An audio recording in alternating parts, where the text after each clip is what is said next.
إن الحمد لله نحمده ونستعينه ونستغفره ونعوذ بالله من شرور أنفسنا ومن سيئات أعمالنا من يهده الله فلا مضل له ومن يضلل فلا هادي له وأشهد أن لا إله إلا الله وحده لا شريك له وأشهد أن محمدا عبده ورسوله يا أيها الذين آمنوا اتقوا الله حق تقاته ولا تموتن إلا وأنتم مسلمون يا أيها الناس اتقوا ربكم الذي خلقكم من نفس واحدة وخلق منها زوجها وبث منهما رجالا كثيرا ونساء واتقوا الله الذي تساءلون به والأرحام إن الله كان عليكم رقيبا يا أيها الذين آمنوا اتقوا الله وقولوا قولا سديدا يصلح لكم أعمالكم ويغفر لكم ذنوبكم ومن يطع الله ورسوله فقد فاز فوزا عظيما ألا وإن أصدق الحديث كلام الله وخير الهدي هدي محمد صلى الله عليه وسلم وشر الأمور محدثاتها وكل محدثة بدعة وكل بدعة ضلالة وكل ضلالة في النار أما بعد طيب donc aujourd'hui Inch'Allah nous aimerions procéder à un dévoilement. Et la méthodologie ici qui sera mise en œuvre, mise en pratique, c'est d'apporter des règles authentiques en ce qui concerne les fondements de la religion et les bases, les fondements, également d'apporter des règles, des piliers qui sont éclaircis, mentionnés par les savants de la Sunna, qui eux, les savants de la Sunna, ont tiré ces fondements, ces bases, ces règles, ils les ont tirés, bitatabi' wa istiqra, en suivant, en parcourant le Coran et la Sunna. Donc, ce dévoilement à propos de Islam Mounir et à propos également, indirectement, hein, toujours de Boussena, Naham, et bien d'autres qui sont à la même image, qui procèdent au même prêche, à la même darwa, donc au même prêche, à la même darwa, la darwa des frères musulmans, naham, qui est une darwa, qui est un prêche, qui va à l'encontre du dogme des gens de la sunna, de la croyance des gens de la sunna, qui va à l'encontre de la croyance de Ahl Sunnati wal Jama'a. Et ici, Inch'Allah, nous allons apporter quelques preuves, je dis bien quelques preuves, car il faudrait énormément de temps pour prendre point par point, car les déviances sont extrêmement nombreuses et flagrantes. Les déviances, que ce soit dans le dogme et dans la croyance, les déviances d'Islam Mounir sont énormément nombreuses, que ce soit dans la croyance, le dogme, ou que ce soit dans la jurisprudence, le fiqh. Et pour ne pas, Inch'Allah, faire partie des gens qui dévoilent, de ceux qui ont peut-être une bonne intention, qui dévoilent ou qui répliquent, mais sans argumenter sans détailler de manière à pouvoir démasquer la supercherie, la tromperie envers notre jeunesse, nous allons, Inch'Allah ta'ala, apporter, clarifier, répliquer, éclaircir certaines règles, comme je vous l'ai dit précédemment, certaines règles qui sont partie intégrante, donc des règles qui sont tirées du Kitab, le livre d'Allah, Al-Qur'an, et de la Sunna de notre prophète, alayhi salatu wassalam.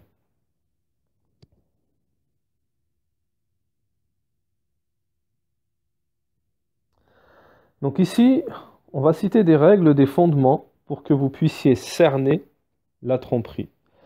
Donc on va déjà, Naham, citer une première règle, c'est-à-dire, nous allons citer une première chose qui est une règle pour, justement, Islam Mounir et tous les autres, c'est-à-dire un argument de da'wa, c'est-à-dire une chose qui est un argument, un outil dans son prêche. Dans son prêche. Naam. Donc avant de citer cette première chose et de la clarifier, il y aura plusieurs choses. Alors ici, on va citer plusieurs choses qui sont un fondement de base, un outil de prêche dans la Darwa d'Islam Mounir ou d'autres personnes. Et ce qu'on va faire, c'est que au fur et à mesure, on va rendre caduque, on va expliquer et on va dévoiler la fausseté de cette base, ce faux fondement, c'est au pluriel, faux fondement utilisé par Islam Mounir. Alors pourquoi Islam Mounir? Parce que nous constatons qu'en ce moment, sa darwa se propage dans les réseaux sociaux et au-delà des réseaux sociaux, et que nous le considérons, pour les jeunes ou autres, comme un danger pour la communauté. Et nous allons développer cela, car Allah Ta'ala nous dit, fi kitabihi al-karim, dans le Coran, fa'tu burhanakum in kuntum sadiqin. Apportez, donnez, venez avec vos preuves si vous êtes véridique, et c'est tout à fait légitime d'apporter les preuves, que ce soit une clarification ou un dévoilement, qu'il soit ilmi, scientifique, cela est légitime des deux côtés. Donc nous avons constaté ces temps-ci qu'il était, Islam Mounir, un danger pour la communauté. Pourquoi? Parce que sa fausse darwa, son égarement, le fait qu'il égare les jeunes, s'amplifie sur les réseaux sociaux. Et au-delà des réseaux sociaux, pourquoi? Parce que maintenant, nous avons constaté qu'Islam Mounir amplifie, propage son prêche, sa darwa, même dans les radios, à la radio. Naam. Plus précisément sur Beurre FM. Donc une première réplique à l'égarement d'Islam Mounir, c'est que Beurre FM n'est pas une radio où un prêcheur digne de ce nom doit prêcher. Pourquoi? Parce que comme vous devez le savoir, pour ceux qui sont bien avertis, ceci est une religion. Regardez d'où vous prenez votre religion, comme nous l'a dit un de nos grands imams, Ibn Sirin. Comme vous devez le savoir, vous devez être averti, Beurre FM est une radio qui qui adoptent des programmes de toutes sortes, et même des programmes contenant du polythéisme et de la mécréance. Comme vous devez le savoir, Beurre FM a déjà eu des programmes où il y avait de la voyance. Donc ici, on ne va pas faire un cours sur la voyance, mais tout musulman doit savoir que la voyance, c'est de la mécréance. La voyance, c'est de la mécréance. Donc on ne peut pas s'associer en tant que pseudo-moufti à une radio qui adopte des programmes où il propage la mécréance et le polythéisme. Première chose, première déviance. Donc déjà, on commence à s'interpeller, c'est que dans la aqida, dans le dogme, dans la croyance, il y a totale contradiction, Islam Mounir est en totale contradiction avec les gens de la sunna du prophète, alayhi salatu wassalam, et celle des compagnons, de ses compagnons. Alors, pour ceux qui sont fanatisés ou qui sont convaincus que Islam Mounir est un prêcheur authentique, qu'il prêche à la religion d'Allah Ta'ala,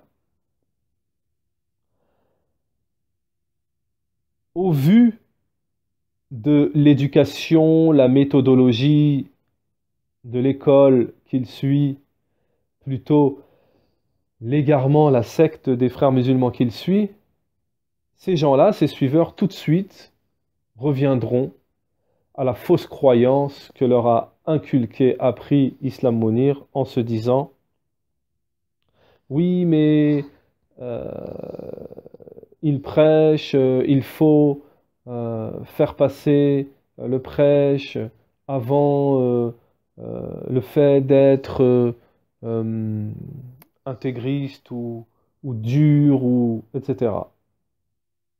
Il parle de l'islam, lui, il ne parle pas de voyance, il y a une séparation entre ce que lui, il prêche et ce que eux, ils peuvent avoir comme programme. Taïb. Donc ça, c'est ce qu'on appelle une ambiguïté. Une ambiguïté. Naam. C'est comme si je vous disais, allons faire la prière, allons faire la prière dans un endroit où il y a du polythéisme, où il y a eu du polythéisme ou de la mécréance. Et cela, vous pouvez le vérifier dans les livres des gens, les ouvrages des gens de la Sunna, sur la croyance des gens de la Sunna, sur le fait de faire des adorations dans un endroit où il y a mécréance, où il y a polythéisme, où il y a péché, etc., désobéissance à Allah Ta'ala, etc. Première, donc ici il y a une première réplique, et on voit, pour ceux qui suivent la croyance des gens de la Sunna, et même pour ceux qui sont un peu entre les deux, ou pour ceux même qui sont de l'autre côté, mais qui cherchent la vérité, je vous invite justement à écouter l'argumentation que nous allons fournir ici, que nous allons éclaircir. Donc nous constatons premièrement, hein, déjà, comme cela est la méthodologie des gens de la Sunna, on commence par le plus grave. Donc on commence ici par le dogme, la croyance. Par le dogme, la croyance. Et on va, Inch'Allah Ta'ala, développer cela au cours de ce dévoilement, cette clarification, cette réplique. Donc,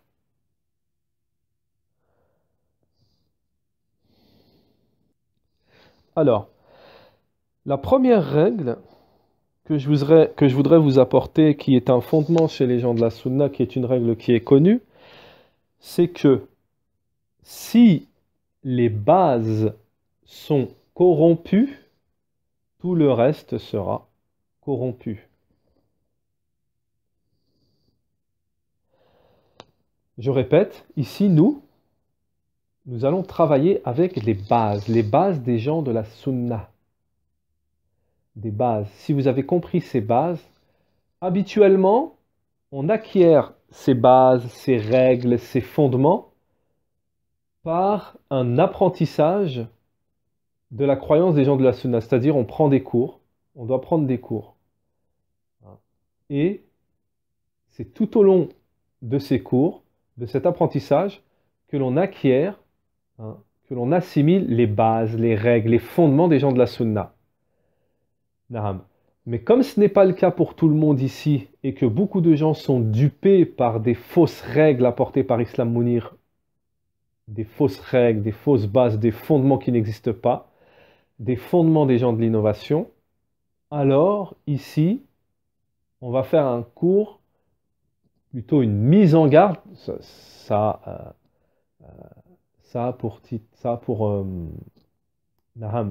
fera office de mise en garde, comme ça fera office de cours également, d'apprentissage, en mentionnant des règles et des fondements qui ont été bafoués, qui ont été outrepassés, bafoués par Islam Mounir.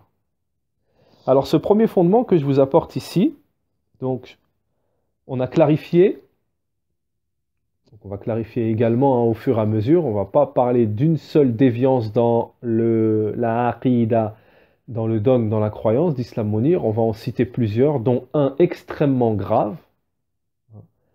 Mais là, on en a déjà cité un, et on vient casser cela par une règle qui dit, si il y a, à partir du moment où les bases, les fondements sont corrompus, c'est-à-dire notre aqidah, notre croyance, elle est corrompue, on a des erreurs, des déviances dans la croyance, tout le reste sera corrompu. Tout le reste. Alors, à partir de là, où on a des gens qui nous appellent à défendre la France au prix de notre vie, contre les musulmans, à défendre le drapeau français, la France c'est notre pays, on va expliquer ça, on va donner les preuves que ceci est une déviance, une contradiction du livre d'Allah et de la sunna du prophète, à partir du moment où on a cette croyance-là, et Islam Mounir le dit haut et fort dans ses vidéos, il défend la France, notre pays. L'imam Boussena s'affiche avec le drapeau de la France, bleu, blanc, rouge. C'est notre pays, on doit défendre les valeurs de la France. Islam Mounir également le dit, le crie haut et fort. Donc à partir de ce moment-là où on a cette énorme déviance, il ne faut pas s'étonner que tout le reste sera corrompu. Quand je dis tout le reste, c'est le halal ou le haram. Pour exemple, le halal ou le haram. Alors, en ce qui concerne l'Islam Mounir, on va y venir. Qu'est-ce qui est haram? On lui pose la question et on lui dit, chez vous, qu'est-ce qui est haram? Puisqu'Islam Mounir, lorsqu'on l'écoute, il vient comme son cheikh Al-Qardawi, qui a été classifié en tant qu'innovateur de la part de notre imam Cheikh Muqbil rahimahullah, et par d'autres imams, par d'autres savants comme Cheikh Al-Uthaymin rahimahullah, a été classé en tant que innovateur, égareur, égaré. Nahab, comme le dit si bien Cheikh Muqbil rahimahullah. Donc, à partir du moment où les bases, les fondements, la croyance est corrompue, sachez que tout ce qui en découle sera corrompu. Et c'est pour ça qu'on voit Islam Mounir rendre beaucoup de choses qui sont haram, venir les rendre par un stratagème qu'on va expliquer en détail, en utilisant un stratagème, une tromperie, pour rendre ce qui est haram, halal. Des choses qui sont haram en tant que halal. Alors, je voudrais citer une première règle. Donc, lorsque je dis règle, je vais je vais clarifier, éclaircir. Est-ce qu'on parle ici de règles des gens de la Sunna ou est-ce qu'on parle ici de règles inventées par Islam Mounir? Ici, c'est une règle inventée, c'est un stratagème, c'est une tromperie utilisée par Islam Mounir que nous allons citer. Qu'il utilise dans son prêche pour tromper les jeunes et autres. Donc, et autres, c'est-à-dire les moins jeunes hein, ou les intermédiaires, etc. Le fait de prendre le spécifique pour balayer la base générale comme, donc on va donner un exemple, hein, le fait de prendre quelque chose dans l'islam qui est un cas spécifique ou un cas isolé ou un cas qui n'est pas général pour le généraliser hein, et carrément balayer pour en fait balayer le cas général par le cas spécifique. C'est comme si on prenait l'exception pour balayer ce qui est général. Comme par exemple, on prend une personne d'une race, d'une certaine race, qui est raciste et on va dire tous ils sont racistes. C'est un exemple. On peut prendre aussi l'exemple comme il l'a fait. On va prendre un exemple concret qu'il a mis en pratique pour tromper la communauté. Lorsque par exemple, il prend le cas spécifique des gens du livre ou d'un mécréant, quel qu'il soit. Donc là, on prend une personne spécifique, un juif, un chrétien, un mécréant, un athée, tout ce que vous voulez, à qui on peut avoir de la compassion, on peut avoir un bon comportement, une bonne exhortation, mais à quel titre? Dans quel cas? Pour faire la darwa, pour l'appeler à l'islam. Donc dans ce cas spécifique, oui, on peut dire il faut avoir de la douceur, il faut avoir, etc. Oui, ça, dans ce cas-là, qui n'est pas le cas général, on peut. Mais ce que a fait Islam Mounir, par exemple, ou Boussena ou d'autres, pour tromper la jeunesse et autres, c'est qu'il prend ce cas pour dire, alors regardez dans le Coran, Allah Ta'ala, il dit, soyez bons, soyez, lorsque vous débattez avec les gens du livre, etc., pour faire oublier tous les versets qui disent, tous les versets qui blâment et qui disent que les juifs et les chrétiens sont nos ennemis et qu'on doit les détester. Ça, c'est l'asl, ça, c'est la base. Et eux, Islam Mounir ou autres, viennent nous faire oublier, ils veulent nous faire oublier, passer, effacer cette base pour nous faire croire, non, les juifs et les chrétiens, ils sont nos frères en humanité, etc., etc. Il ne faut pas mettre tout le monde dans le même sac. Donc ça crée une ambiguïté hein, chez les jeunes qui vont faire complètement abstraction de la base. Car n'oublions pas que le prophète, alayhi salatu wassalam, quelques jours, peu avant de mourir, qu'est-ce qu'il a dit? Il a maudit les juifs et les chrétiens. Le messager d'Allah, alayhi salatu wassalam, a maudit les juifs et les chrétiens pour leur polythéisme. La'ana Allah al-Yahudi wa al-Nasara ittakhadhu qubur anbiya'ihim masajid, qui ont pris les tombes de leurs prophètes comme lieu de culte, de prière. Donc pour un détail, pour ceux qui veulent un détail, qui cherchent vraiment la vérité, pour ceux qui veulent un détail sur cette question religieuse, des associateurs, de l'alliance et le désaveu envers les associateurs, etc., revenez à la croyance des gens de la Sunna en ce qui concerne la position du musulman, du croyant, envers les juifs, les chrétiens, les associateurs, les athées, etc.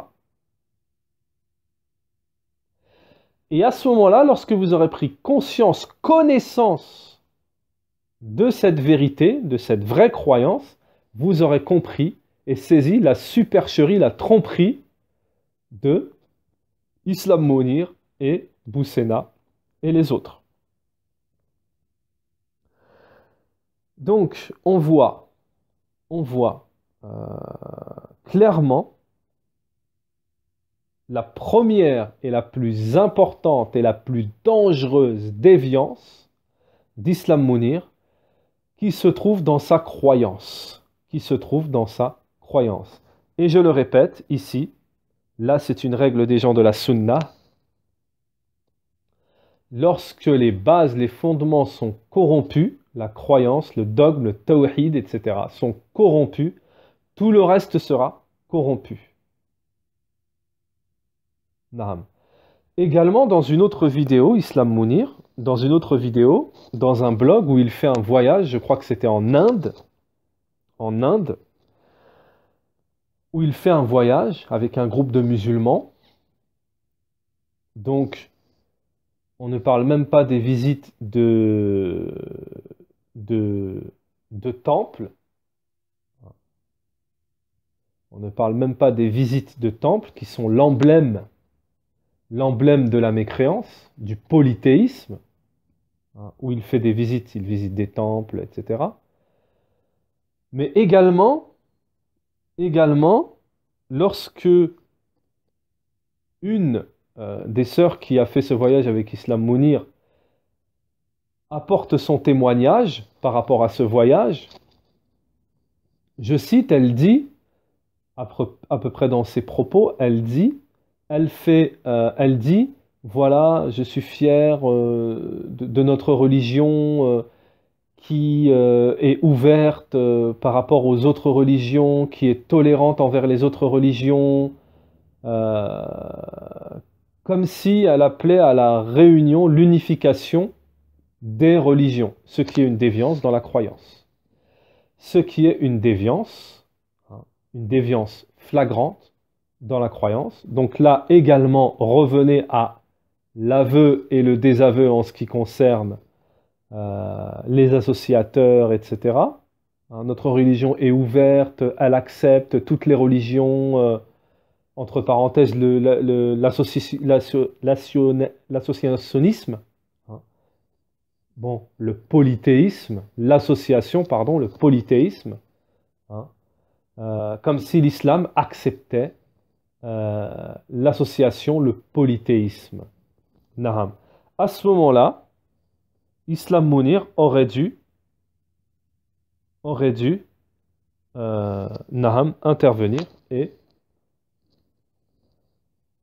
lui dire que, démontrer que ceci n'est pas conforme à la religion. S'il n'a rien dit, c'est qu'il agrée, accepte ses propos, et cela n'est pas digne d'un prêcheur qui prêche la vérité, qui prêche le tawhid, qui prêche la aqidah, la croyance des gens de la sunna. Donc ça, c'est une déviance parmi les déviances. Mais sachez que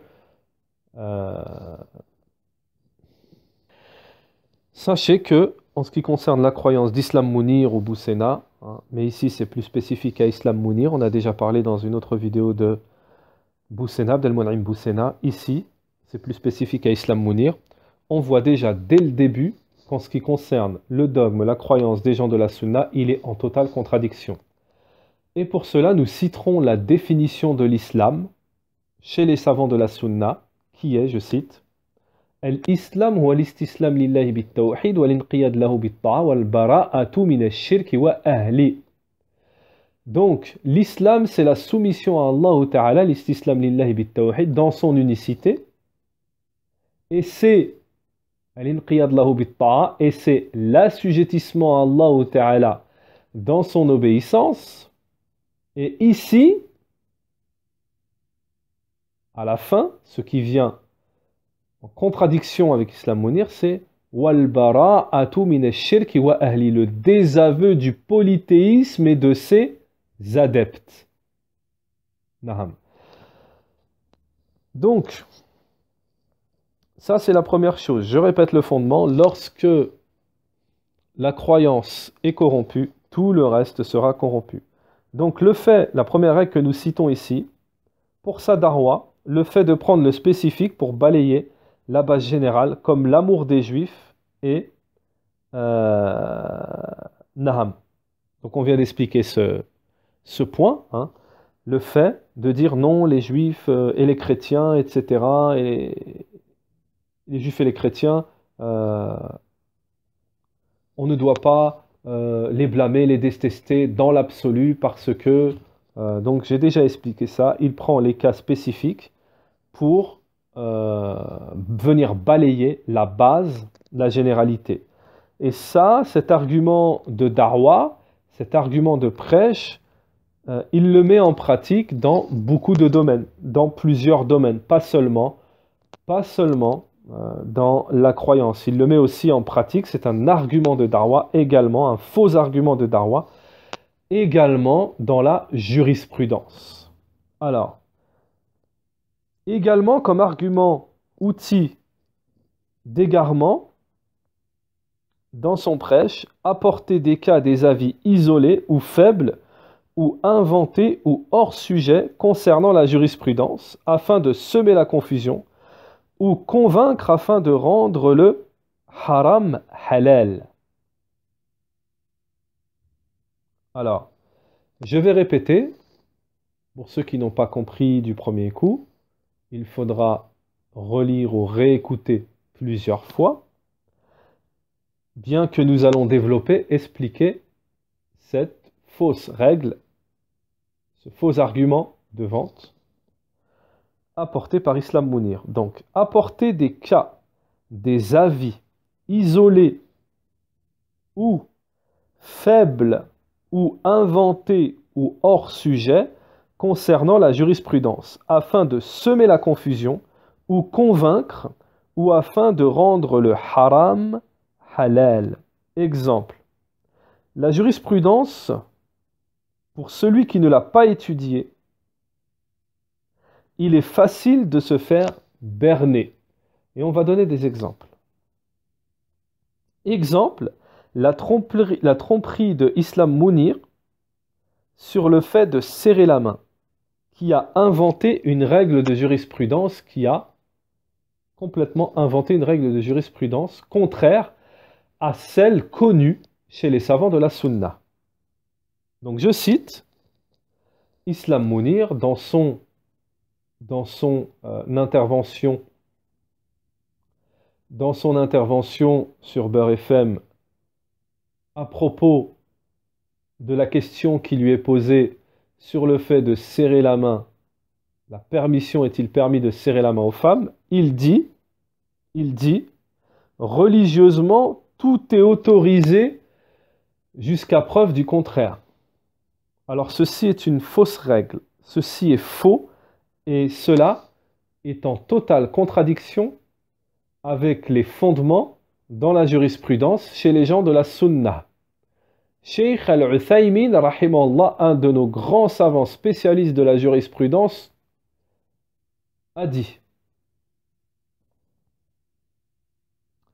Donc Cheikh Al-Uthaymin, rahimahullah, nous apporte la règle fondamentale dans la jurisprudence qui dit « Tout est permis dans la vie mondaine, dans la dunya, jusqu'à ce qu'il y ait une preuve, c'est-à-dire une kitab ou sunnah, une preuve du Coran ou du Coran ou de la Sunna, qui vient contredire cela. Je répète, tout est permis dans la vie mondaine, dans la dunya, jusqu'à preuve du contraire, preuve des textes.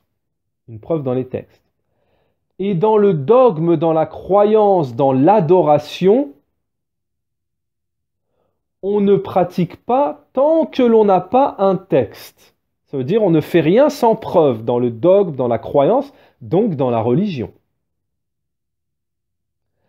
Alors maintenant, on va comparer cette règle authentique des gens de la Sunna avec la règle apportée par Islam Mounir.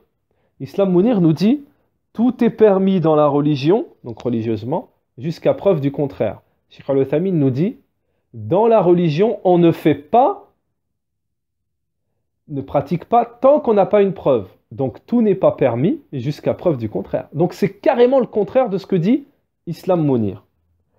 Et dans la dunya, dans la vie mondaine, oh j'ai une voiture, elle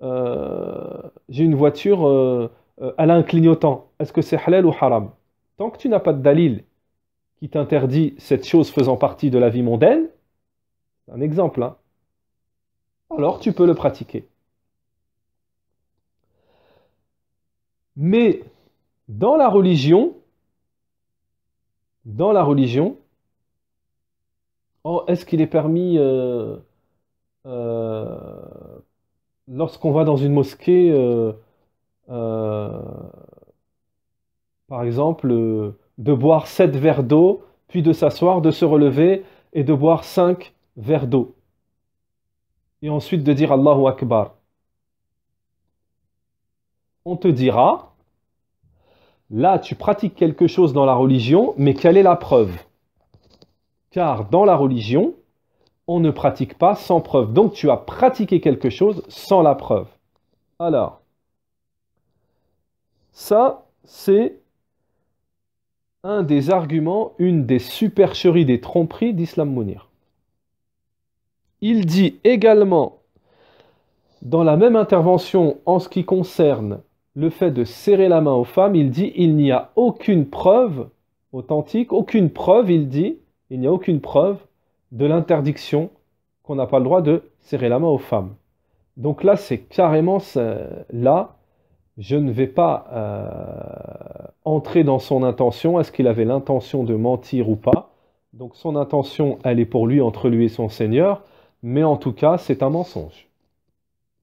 En tout cas, cela est un mensonge, puisque le prophète, alayhi salatu wassalam, a dit, il y a un hadith authentique qui dit, hein, que je préfère enfoncer dans ma tête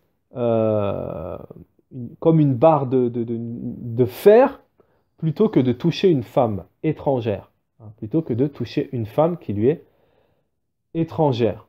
Et les ulama, donc maintenant, selon la méthodologie d'Islam Mounir, on va venir interpréter ceci de telle manière, ce hadith de telle ou de telle manière, mais les gens de la Sunna reviennent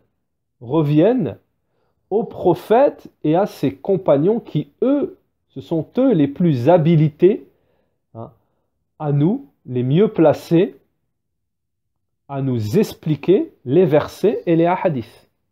Donc les gens de la Sunna ont expliqué ce hadith, hein, dans le sens de l'interdiction de toucher dans l'absolu une femme qui est étrangère, hein, qui n'est pas un mahram, c'est-à-dire avec qui on peut se marier, une femme qui n'est pas ta mère, ta sœur, ta tante, hein, une étrangère. Également, le prophète salam, a dit dans un autre hadith authentique, « Celui qui ment sur moi, qu'il prépare sa place en enfer. » Naham. Donc je ne dis pas un tel ou Islam Mounir ou un tel va aller en enfer. J'essaye ici de vous démontrer la gravité de mentir sur le prophète ou de dire des choses qui ne sont contraires à ce qu'a dit le prophète alayhi salatu wassalam.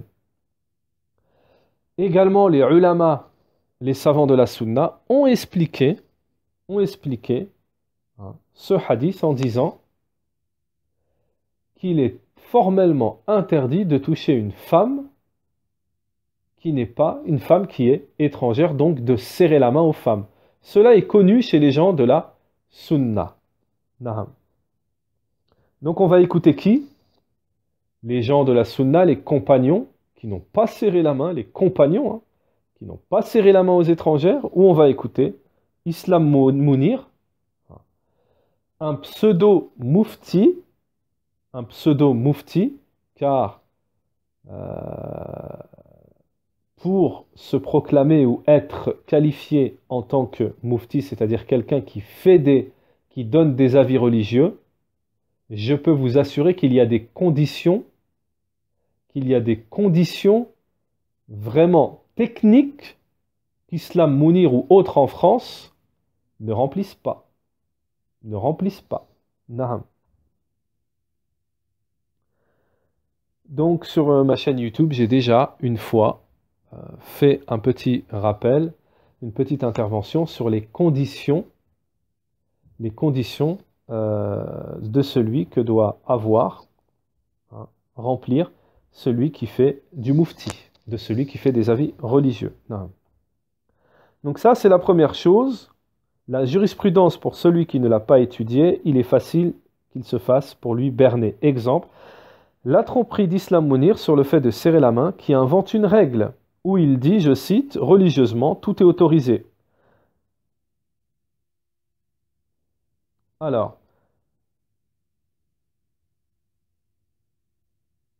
également, il y a un autre élément, argument, un autre élément de Darwa, mis en pratique, utilisé par Islam Mounir et tous les autres prêcheurs à l'égarement. Tous, ils utilisent cet argument, cet outil qui est extrêmement dangereux, et je tire la sonnette d'alarme. J'insiste sur cela, car cette chose, dans le milieu de la science, dans le milieu de l'apprentissage des gens de science, chez les gens de la sunna, cela est connu, c'est ce qu'on appelle l'éloquence. C'est ce qu'on appelle l'éloquence. Donc chez les gens de la sunna,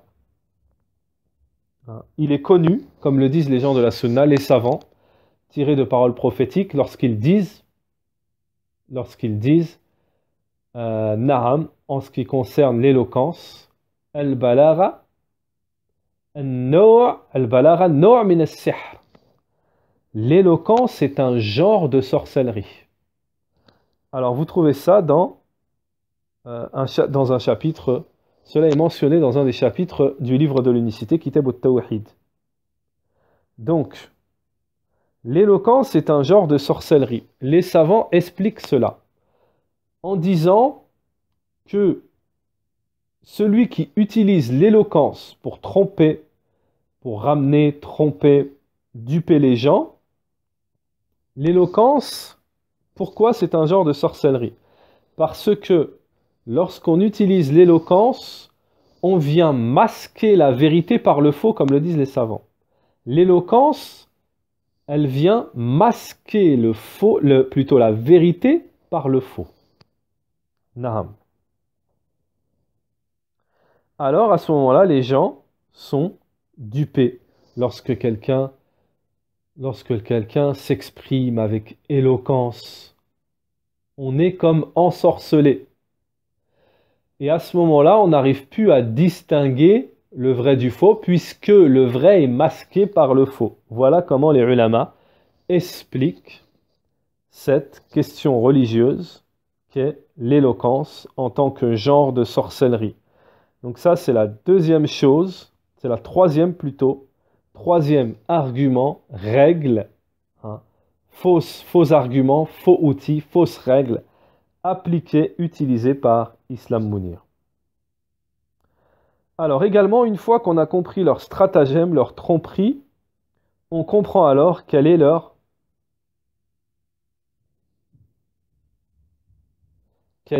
naham. On comprend également quel est leur procédé pour rendre les choses qui sont interdites permises. Comme par exemple le fait de serrer la main aux femmes, donc on vient d'expliquer ça, comme la musique, comme s'épiler les sourcils pour la femme, comme tailler la barbe pour l'homme. Il joue sur les mots typiques des innovateurs. Donc le fait de jouer sur les mots, c'est typique des innovateurs. Alors, ici, on va essayer d'expliquer, de dévoiler le procédé d'Islam Mounir. Son procédé, c'est qu'il va prendre une question religieuse, alors n'importe quelle question qui lui est posée, musique, barbe, femme, mélange entre les femmes et les hommes, etc., etc. Alors, le procédé pour égarer, pour tromper les jeunes qui est utilisé, c'est d'aller chercher que ce soit dans les paroles des savants contemporains ou des paroles des savants les anciens, des paroles où un imam a pu se tromper, car cela arrive couramment, comme cela est connu chez les gens de la sunna, les imams ne sont pas infaillibles, ils peuvent se tromper, donc Islam Mounir va aller chercher là où un imam s'est trompé, ou là où la divergence est considérée comme faible, parce qu'il faut savoir que lorsqu'il y a une divergence, c'est-à-dire une divergence où un imam, un savant, est venu contredire la parole de la majorité ou la parole de certains savants, de ce qui est le plus connu, il y a divergence, hein, il faut savoir qu'il y en a un des deux qui se trompe. Et il faut savoir que la divergence peut être considérée comme faible. Il y a des cas où la divergence elle est forte, et il y a des cas où la divergence elle est faible. Et lui, Islam Mounir, ce qu'il fait, c'est qu'il va chercher dans le faible. Je vous donne un exemple. Admettons qu'il y ait divergence dans la musique, dans le fait est-ce que la musique est halal, elle est haram. Certains savants sont venus apporter, oui, mais explication de tel hadith ou explication de telle interprétation, on peut considérer que la musique est illicite. Donc Islam Mounir, par exemple, ou autre imam parmi les imams égarés, innovateurs, il va venir apporter cet argument. Celui qui ne connaît pas, il va dire « Ah oui, c'est convaincant, c'est vrai qu'il n'y a pas que l'avis de ceux qui disent que c'est haram. » Voilà l'ambiguïté que veut vous apporter Islam Mounir et les autres veulent vous apporter. Mais ce n'est pas comme ça que ça marche dans la jurisprudence pour ceux qui ont un minimum de connaissances dans la jurisprudence et un minimum de connaissances de la voie des gens de la sunna. Comment ça fonctionne? Lorsqu'il y a divergence, on prend ce qui est le plus fort et ce qui est authentique, pas ce qui est faible et ce qui n'est pas authentique, ce qui est faible et ce qui est considéré comme hors sujet ou extrêmement faible, ou ce qui est considéré comme shadh, comme bizarre, hors propos, hors sujet. Et Islam Mounir, justement, vient avec ces choses-là. Le bizarre, le hors propos, le hors sujet, la parole de l'innovateur, et c'est pas comme ça que ça fonctionne. Je vous donne un autre exemple. Salat al-Jama'a. C'est un exemple. Hein. Je peux vous faire un cours sur la prière en groupe à la mosquée et vous dire oui, il y a une divergence. Il y a une divergence et vous apportez la parole de l'imam Malik ou autre qui dit que non, la prière en groupe n'est pas obligatoire, n'est pas considérée comme obligatoire. Et là, je vais vous mettre, et c'est une réalité, hein, et là, je vais vous mettre une ambiguïté et, si je le souhaite, faire passer mon idée que la salat jama'a, la salat en groupe, n'est pas obligatoire, donc que serrer la main n'est pas obligatoire, n'est pas interdit, donc que la musique n'est pas interdite, donc que se mélanger, discuter, rigoler, tout ce que vous voulez, hein, fréquenter les femmes n'est pas obligatoire, n'est pas interdit, que la barbe n'est pas obligatoire, tu peux tailler, tu peux raser ta barbe, et je peux vous faire passer tout ce que je veux, tout ce que je souhaite. Mais en revenant à la base ici de notre divergence, Salat al-Jama'a, l'imam Malik, ou certains imams ont dit qu'elle n'est pas obligatoire, et d'autres disent qu'elle est obligatoire. Alors, la position du musulman qui cherche la vérité dans la divergence ici, eh bien, comment ça se passe? Tu dois chercher ce qui est le plus convaincant par rapport aux preuves, l'authenticité des preuves, ce qui est le plus convaincant, qui penche le plus vers le vrai. Mais tu n'as pas le droit de prendre ce qu'il y a de plus faible, parce qu'ici, par exemple, si on parle de Salat al-Jama'a, la divergence dans la prière en groupe, les ulama disent que la divergence, elle est faible. C'est-à-dire ceux qui disent que la Jama'a n'est pas obligatoire, c'est une position qui est faible par rapport à l'authenticité et par rapport au nombre de preuves qui sont mentionnées par ceux qui disent qu'elle est obligatoire. Warka'u ma'ar raki'in. Hein, il y a un verset du Coran qui dit « Et prosternez-vous avec ceux qui se prosternent ». Les ulama disent, c'est-à-dire à la mosquée, avec ceux qui se prosternent à la mosquée. Obligation donc de Salat al-Jama'a, la prière en groupe. Donc, vous voyez ici le stratagème qui est utilisé par Islam Mounir dans la jurisprudence et même dans la croyance pour faire passer le faux l'égarement. on va chercher ce qui est faible, ce qui n'est pas authentique, ce qui penche vers ma fausse croyance. Et ceux qui ne connaissent pas, bien entendu, sont dupés, hein, ils sont trompés. Alors, et pour ceux qui cherchent vraiment la vraie voie, il n'est pas difficile de constater l'égarement évident, mais pour ceux qui cherchent à suivre leur passion, 1000 preuves ne pourront leur suffire. Alors, en ce qui concerne tout ce qui est déviance qu'on a expliqué au début et qu'on va expliquer à la fin, dans la croyance, ou tout ce qui est déviance d'islam mounir, dans la jurisprudence, celui qui cherche la vérité, il va donc suivre les preuves du Coran et de la Sunna, il va forcément, évidemment, constater son égarement. Mais celui qui ne voudra pas suivre les textes, les preuves évidentes, qui cherchera à être conforté dans sa passion, c'est-à-dire « Oh, moi, la musique, j'aime, ça m'arrange. Oh, moi, serrer la main aux femmes, ça m'arrange. Oh, moi, me mélanger aux femmes, ça m'arrange. Oh, moi, tailler ma barbe, ça m'arrange. » etc., etc. Alors lui, il cherchera, il sera conforté dans la supercherie, la croyance, la tromperie d'Islam Mounir et des autres. Donc il sera conforté dans l'égarement. Qui, à part quelqu'un qui n'a pas compris le message d'Allah et de son prophète, peut suivre des imams qui s'affilient, plutôt qui s'affichent avec un drapeau français, en disant c'est notre pays, et en le défendant même contre les musulmans. Naham. Donc, ça, Inch'Allah, on va y venir à la suite en ce qui concerne le fait d'arborer ou de soutenir le drapeau français ou autre qui est emblème de mes créances. On va y venir à la suite car je n'ai pas terminé. Nous n'avons pas terminé en ce qui concerne les arguments utilisés par Islam Mounir, les arguments de Darwa, les faux arguments. Alors, ce que je voudrais dire à la suite, c'est que cela n'est pas nouveau. Cette méthodologie, cette idée venant du shaitan, hein, cette idéologie diabolique, elle ne date pas d'aujourd'hui, il faut le savoir. Donc moi, je vous ai apporté des preuves en ce qui concerne le fait de manipuler les textes. On a plus ici parlé des paroles de savants, du prophète sallam, changer les hadiths ou mentionner des hadiths qui sont faibles, etc. Mais maintenant, on va parler d'encore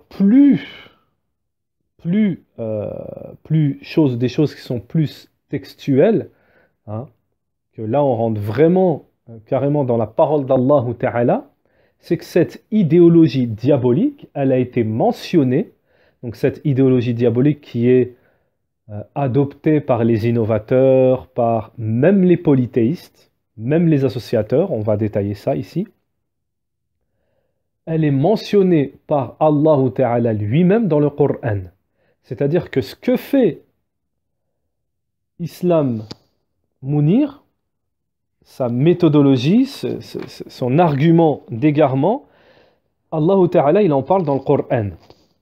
Alors,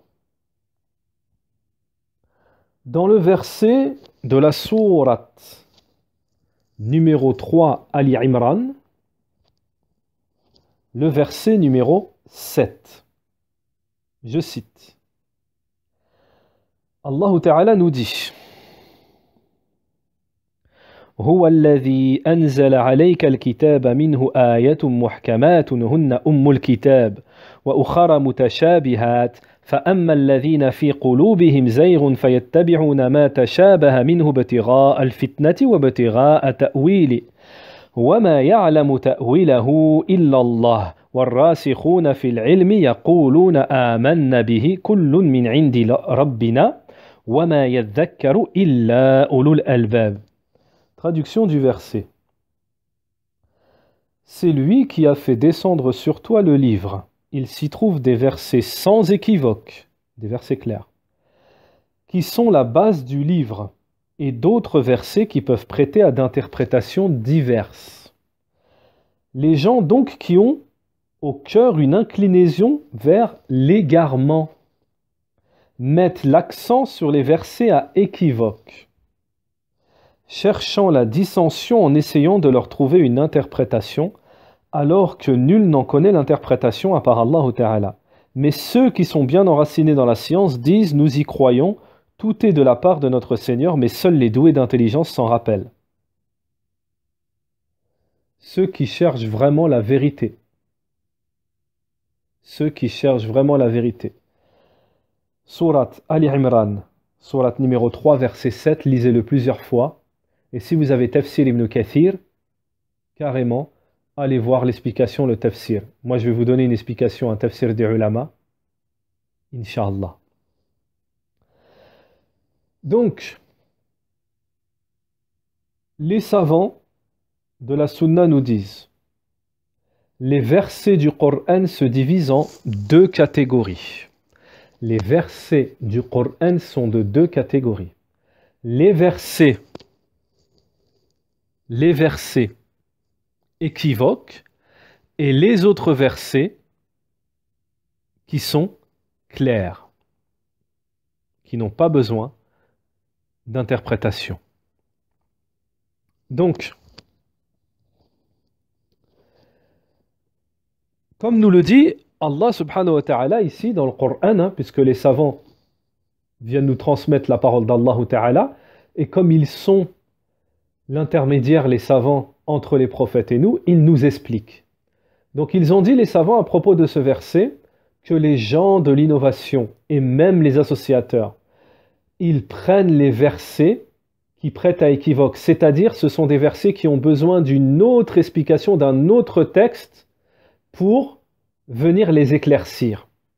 Donc ils prennent ces versets qui prêtent à ambiguïté et ils les interprètent à leur manière, c'est-à-dire dans le sens de leur dogme, de leur tromperie, de leur croyance, de leur égarement, comme le dit Allah Ta'ala ici. Égarement. Comme nous le dit Allah Ta'ala ici, en cherchant une inclinaison vers l'égarement, qui ont au cœur une inclinaison vers l'égarement. Donc il se sert de ces versets, comme on peut se servir d'un hadith et changer le sens, ou comme on peut venir avec une parole, comme on a expliqué précédemment, d'un savant, mais sa parole elle est faible, ou elle contredit le consensus, ou elle est bizarre, etc. On vient changer le sens, et ça c'est typique, c'est propre aux gens de l'innovation. Et à partir du moment où on procède de la sorte, on procède de cette manière-là, on adopte ce procédé des gens de l'égarement ou des gens du polythéisme, et ben on peut faire passer ce que l'on souhaite comme fausse croyance. Naham. Donc on va donner également en ce qui concerne les associateurs, puisque comme on a cité les associateurs, beaucoup peuvent se poser la question, mais ça revient encore, comme je l'ai dit précédemment, à un acheminement en ce qui concerne un enseignement. Pour celui qui a suivi un enseignement des gens de la Sunna, il connaît ces choses-là. Il a suivi des cours de tawhid, des cours de aqidah, de dogme, de croyance. Donc lui, forcément, il connaît ces choses-là. Ce qu'on va dire là, tout de suite, il le sait déjà. Mais pour celui qui ne connaît pas du tout, qui n'a pas pris de cours, qui ne connaît pas la croyance des gens de la Sunna, eh ben, pour lui, ça sera nouveau, ça sera difficile, ça sera peut-être bizarre, etc. Mais il devra persévérer dans la recherche de la vérité.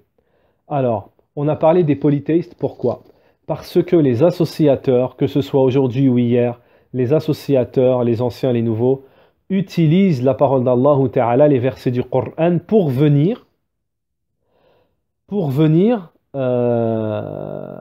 authentifier, si vous voulez, leur croyance, le polythéisme, pour venir appuyer leur polythéisme. Donc ils vont prendre certains versets du Coran, par exemple, qui parlent de l'invocation ou qui parlent d'adoration pour dire, eh bien regardez, hein, cherchez par exemple, on va donner un exemple ici, on va donner un exemple.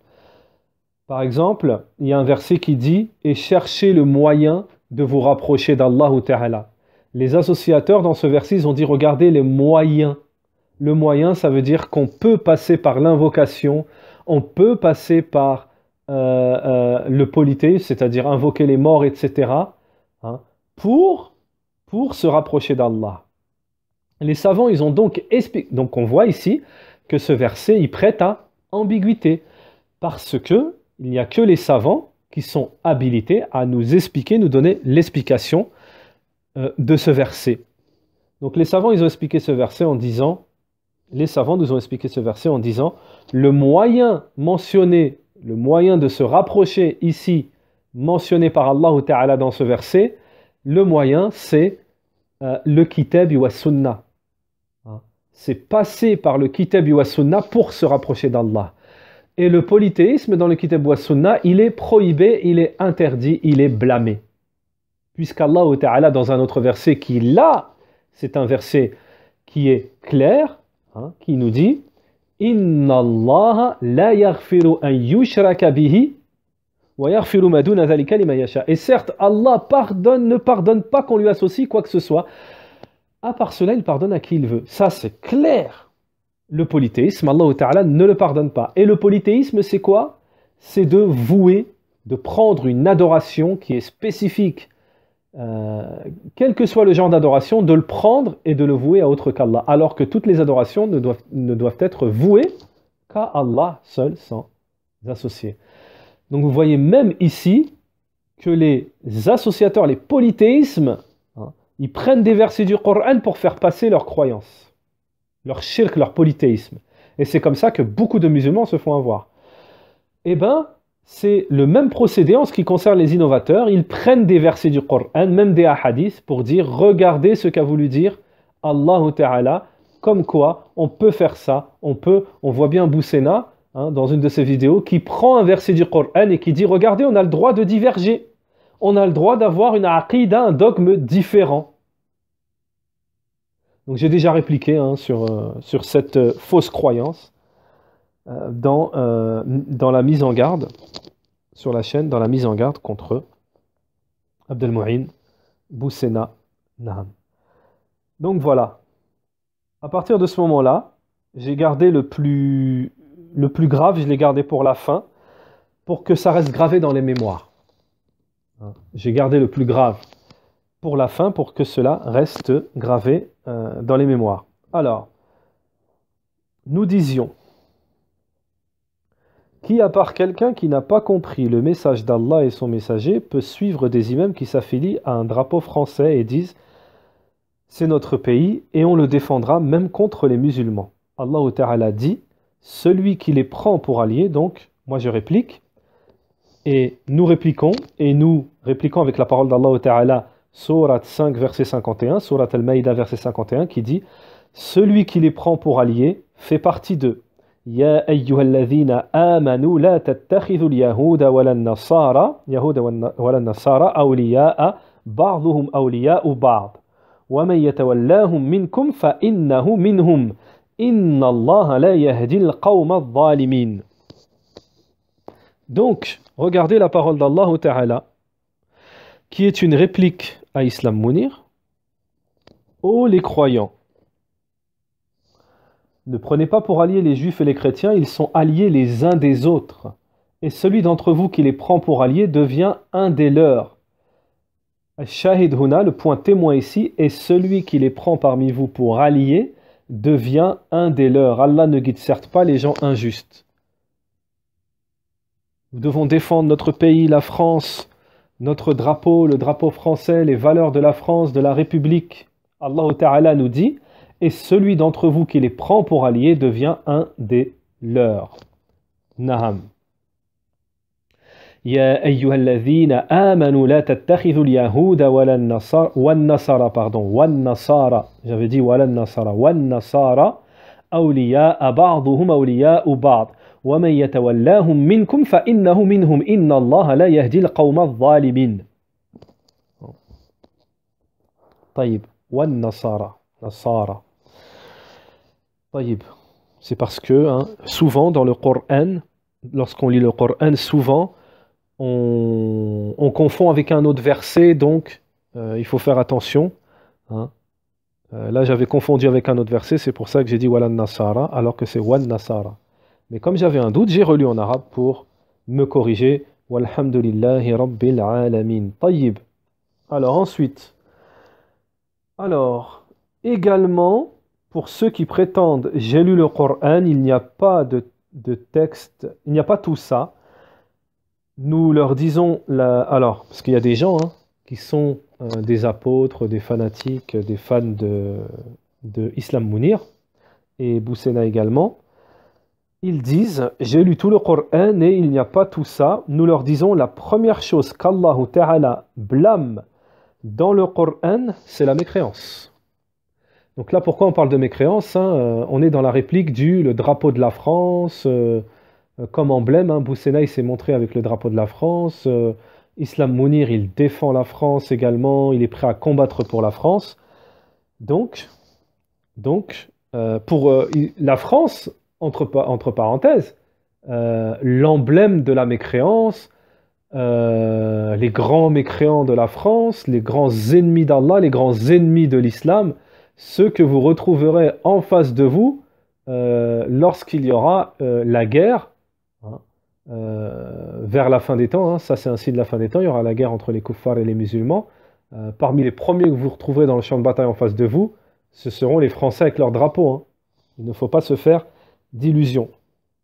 Donc, je répète, pour ceux qui font la publicité de la France, Allah Ta'ala, donc l'emblème de la mécréance, Allah Ta'ala, la première chose qu'il a blâmé dans le Coran, Surat 2, verset 5, c'est quoi? C'est la mécréance. Donc, Surat al-Baqarah, c'est pas verset 5, c'est verset 6. Certes, les infidèles ne croient pas.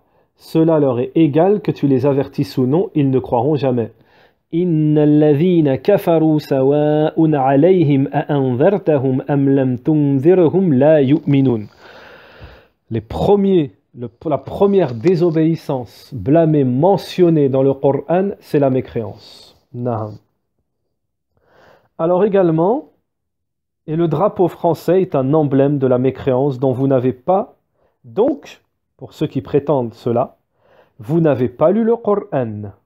Vous n'avez pas lu le Coran. Et à la fin de cette mise en garde, de ce dévoilement du danger, du grand danger d'Islam Mounir, je vous lirai une question, je vous traduirai une question qui a été posée aux savants, au comité permanent des savants, composé de plusieurs grands savants, dont le Mufti d'Arabie Saoudite, dont le Mufti Cheikh Ibn Baz, rahimahullah, de l'époque de son vivant. La question a été posée en ce qui concerne le drapeau français. Le drapeau tout court. Cela englobe bien entendu le drapeau français, mais le drapeau des mécréants. En ce qui concerne le drapeau des mécréants, on va lire ça à la fin de cette intervention. Également parmi les tromperies, c'est d'apporter de clarifier certaines vérités pour masquer le faux. Alors également parmi les fausses règles, les faux arguments de Darwa, les outils d'égarement manipulés, employés par Islam Mounir, je cite, je relis, également parmi les tromperies, c'est d'apporter, de clarifier certaines vérités, donc c'est-à-dire d'utiliser certaines vérités. Forcément, c'est un musulman, donc lorsqu'il va parler du prophète, lorsqu'il va parler d'Allah Ta'ala et de son prophète, forcément, il y aura des vérités, mais ces vérités feront office de cacher le faux. On se servira de ces vérités pour aveugler les gens et les amener c'est-à-dire à masquer le faux. Cela ne doit pas être un argument pour être convaincu, parce que même le sorcier, pour duper, tromper les gens, il apporte une vérité sur 100 mensonges, ce qui ne le rend crédible que chez les ignorants. Donc ici, c'est pour vous faire comprendre le sens, hein, je ne le compare pas du tout à un sorcier, hein, ce n'est pas du tout le but, mais c'est pour vous faire comprendre cette idéologie, hein, qu'utilise ce stratagème, cette tromperie qu'utilisent les gens du faux, en général, pour venir tromper les ignorants et autres, hein, et les autres, les personnes. C'est-à-dire qu'on va vous proposer certaines vérités. Vous allez dire, ah oui, c'est vrai, oui, oui, oui, c'est vrai, pour vous faire oublier, pour masquer tout le faux qui arrive derrière. Et ça, c'est, Naham, une stratégie des gens de l'innovation. Et c'est également, comme cela est mentionné dans un hadith du prophète, comme quoi le sorcier, il vient avec une vérité pour faire passer 100 mensonges. Naham. Également parmi les tromperies employées par Islam Mounir ainsi que Boussena ou Rachid El-Djay, la propagande sous couvert de blogs, de voyages, de vidéos pour éblouir et tromper les jeunes.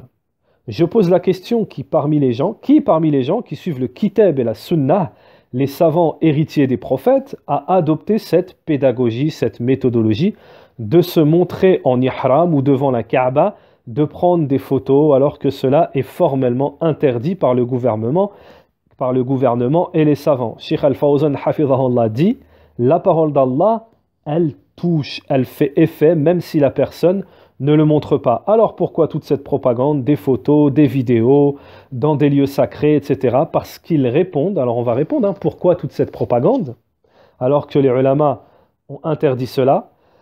Réponse, parce qu'ils répondent à une demande d'une nouvelle génération qui a pour slogan « La religion se plie à nos passions et nos passions ne se plient pas à la religion ».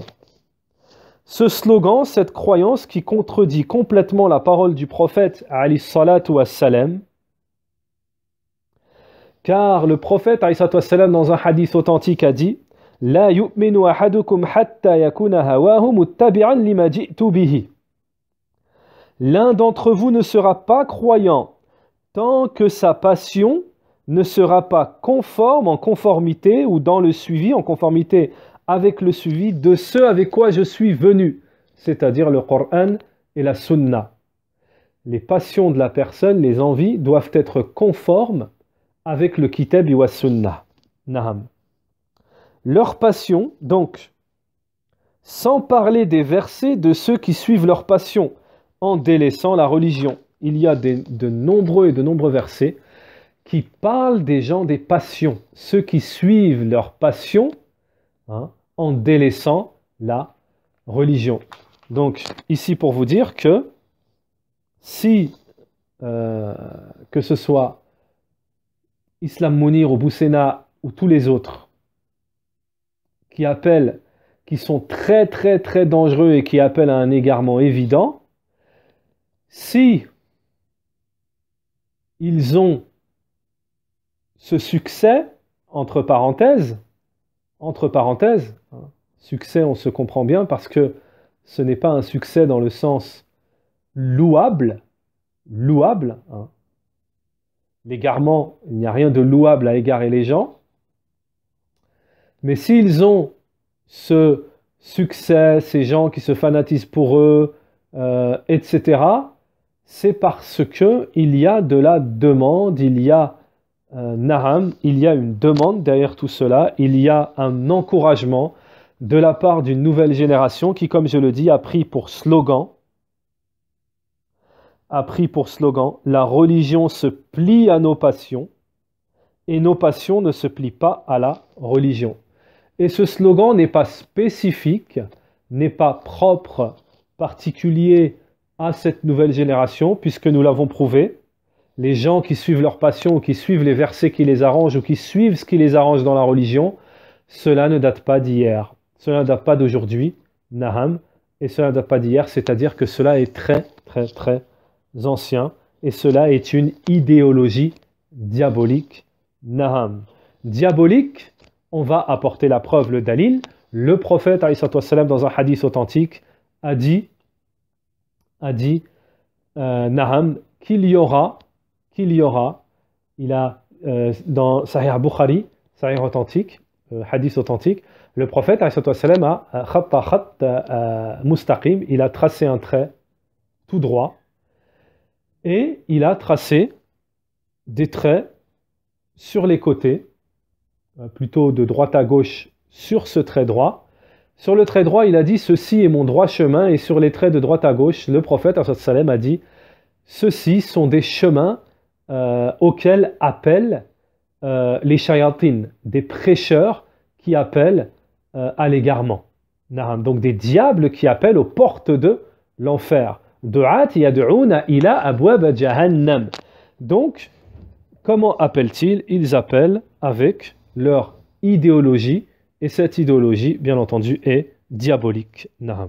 Alors, maintenant ici, nous allons, comme promis, nous allons citer la fatwa, c'est-à-dire la réponse des savants. Donc ici, nous avons Cheikh Abdelaziz ibn Baz, Cheikh Abdelaziz Ali Cheikh, donc deux muftis, Cheikh Abdullah al-Ghudayyan, Cheikh Salih al-Fawzan et Cheikh Bakr Abu Zayd.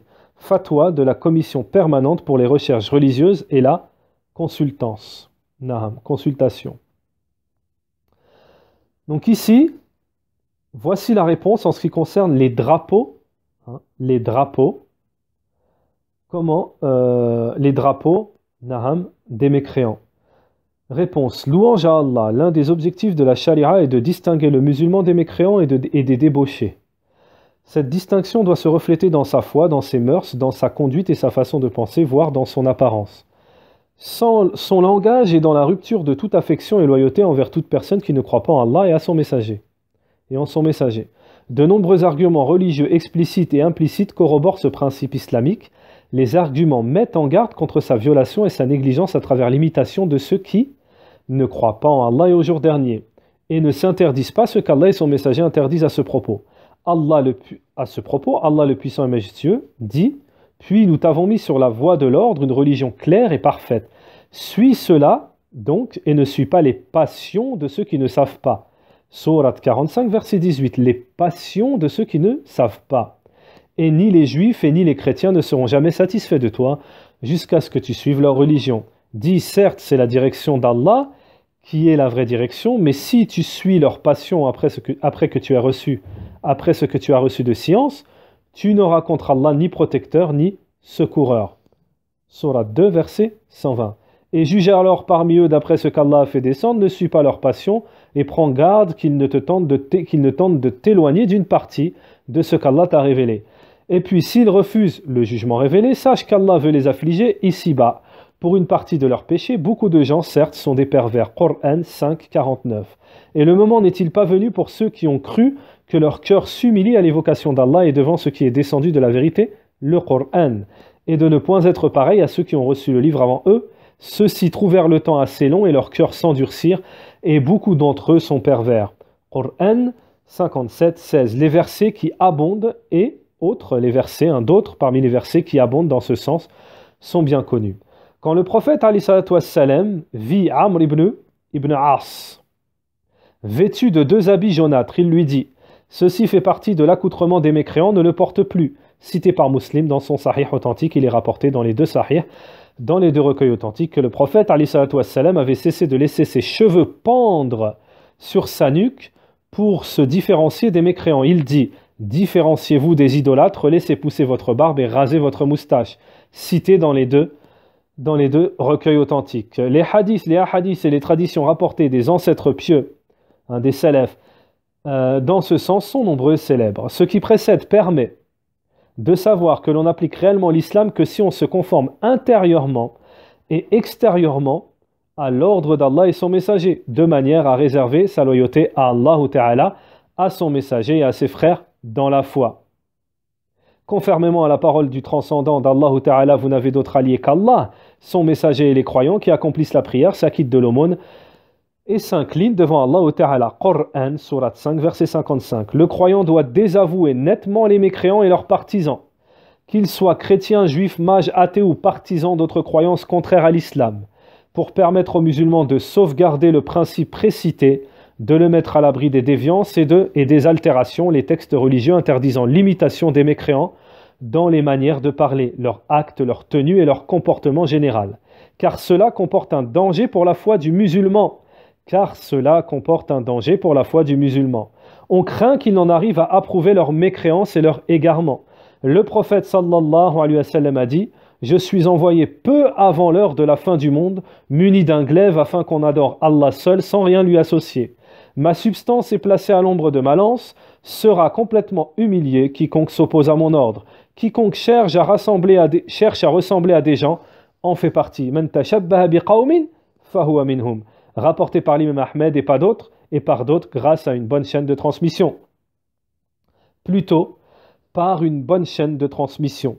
Le prophète a dit encore « N'est pas des nôtres celui qui cherche à ressembler à d'autres. N'imitez pas les juifs et les chrétiens. » Un hadith bon rapporté par At-Tirmidhi et par d'autres. Cheikh al-Islam Ibn Taymiyyah rahimahullah dit en guise d'explication de la raison pour laquelle la charia interdit l'imitation des mécréants et impose aux musulmans de se différencier d'eux dans les apparences telles la tenue vestimentaire et d'autres, Mohammed a été envoyé muni de la sagesse que renferme sa sunna. Celle-ci est la loi et la voie qu'il a établie. Sa sagesse se manifeste à travers les aspects, les propos qui s'écartent du chemin de ceux qui encourent la colère divine et des égarés. Le prophète a donné l'ordre de se différencier d'eux dans les apparences, même si beaucoup de gens ne voient aucun inconvénient à les imiter. Son ordre repose sur des considérations parmi lesquelles figure celle-ci. Le partage de certaines apparences comportementales entraîne un rapprochement et une convergence culturelle, voire une communauté de mœurs et pratiques. Ceci est constaté. Celui qui porte la tenue des militaires traduit son désir d'adopter les mœurs et finit par les assimiler à moins qu'un empêchement l'en détourne.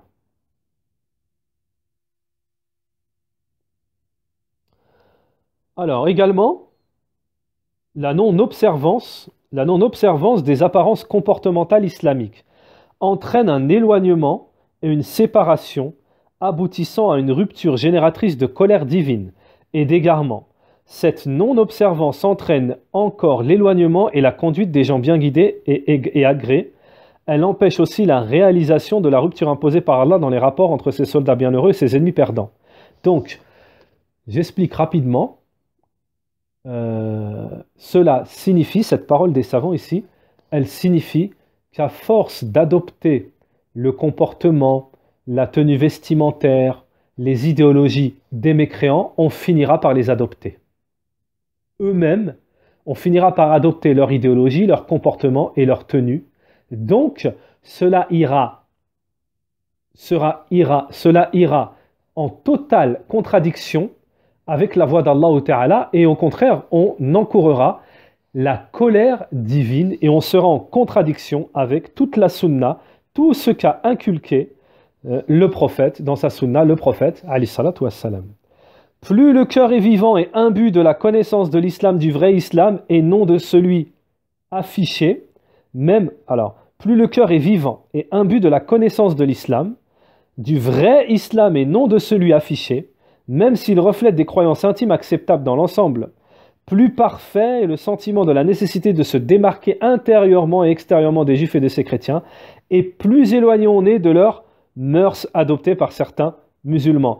Donc ici, même les savants, ils nous clarifient, ils nous certifient qu'il y a des musulmans qui ont adopté les mœurs des mécréants. Le partage de leur comportement apparent entraîne une apparente confusion qui se développe au point qu'il ne soit plus possible de distinguer les bien guidés de ceux qui encourent la colère divine et des égarés, et ceux à côté d'autres raisons sages. Ce qui concerne les comportements apparents qui seraient autorisés si on les adoptait sans l'intention de ressembler à eux, mais s'il s'agit d'apparences comportementales qui fondent leur mécréance, c'est alors une des genres, des sections de la mécréance. Les imiter en cela serait une sorte d'adhésion à leur acte de désobéissance envers Allah. Voilà une règle dont il faut tenir compte. Tout ce qui concerne les drapeaux, la République, la démocratie, etc., c'est un genre parmi les genres de mécréance et de polythéisme. Alors, attention. Vu ce qui précède, il n'y a, donc fin de la fatwa, qui vient répondre au drapeau. Vu ce qui précède, il n'y a aucun doute que les comportements en question recèlent des apparences de loyauté envers les mécréants, c'est-à-dire les drapeaux. Tout ce qui concerne défendre, adopter, arborer, montrer, posséder les drapeaux des mécréants, hein. Vu ce qui précède, il n'y a aucun doute que les comportements en question recèlent des apparences de loyauté envers les mécréants, telles leur imitation, le port de vêtements portant leurs insignes comme la croix et consorts, la conservation de leurs photos, le soutien à leurs clubs sportifs, l'accrochage de leurs drapeaux sur les véhicules, dans les maisons, dans les magasins, l'adoption de noms qui leur sont réservés, l'appel à leur amitié, la manifestation de la fierté de se réclamer d'eux et de leurs chefs et notables, et le fait d'être éblouis par leur passion et pensées contraires à l'islam. Ces jeunes ne savent pas qu'en se comportant ainsi, ils détruisent en eux-mêmes et dans les âmes des musulmans un des fondements de l'islam et accentuent la faiblesse de la communauté. Nous sommes à Allah et c'est à lui que nous retournons. Donc regardez ici, quand les savants, les grands savants nous disent ces jeunes ne savent pas qu'en se comportant ainsi, ils détruisent en eux-mêmes et dans les âmes des musulmans un des fondements de l'islam. On a parlé tout au début, en réplique à Islam Mounir et les autres, qu'ils détruisaient, ils venaient contourner, détruire des fondements, des bases fondamentales, des règles, hein, des piliers de la religion, du dogme, de la foi, de la voie droite. Et c'est ce que mentionnent ici les ulama. Le devoir de tous les musulmans est de s'accrocher à la voie droite de l'islam et de se méfier de la déviance qui conduit au chemin de ceux qui encourent la colère divine et des égarés, à savoir les juifs, les chrétiens et tous les polythéismes.